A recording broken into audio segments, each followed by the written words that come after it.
Imagine you started your year with so much excitement and positively knowing that God is leading your path to greater heights in 2025, and then boom, you got hit by a disaster.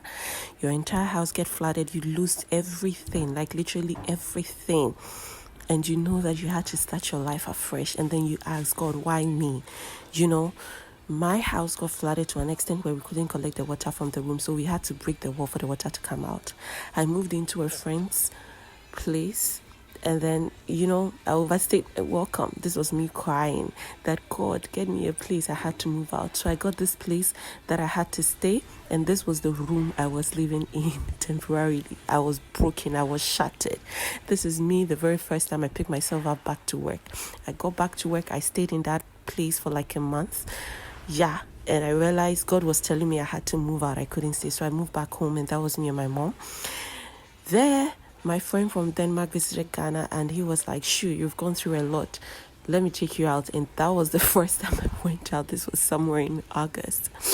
This is to say your life can change in a second. And then boom, my dad got sick. My dad was literally taken to the hospital. I had to stay with him. Along the line, somewhere in September, I got called to coordinate a United Nations Capital Development Fund project. And this project made me know that God was truly there.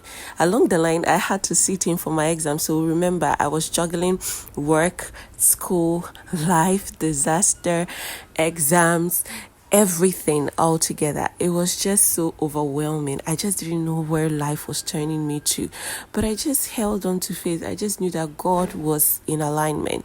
Boom, I got recommended to also present a program. I was a coordinator for that program also. This is Peja, a literary arts festival, which has now been putting on my lap to take up from like this year going. So this is God. And then I joined the NSPPD Ghana Prayer Conference in November 1st. This is me together with my friends, laughing again. This is somewhere in November. I didn't know that I'll end the year laughing, but 2025 really did me boza. These people you saw are new friends I made on my new journey, and they recommended this skin product for my skin. Was literally bad at the time, but I got a product that has fixed my skin now.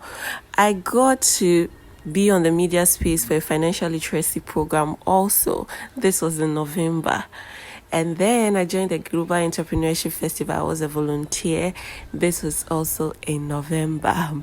And then in early December, my company took us out, just for a little get together. My cousin got married in December, and I was at this ceremony, and I knew that God was definitely doing something with my life. I ended 2025 very happy and excited. Thank God.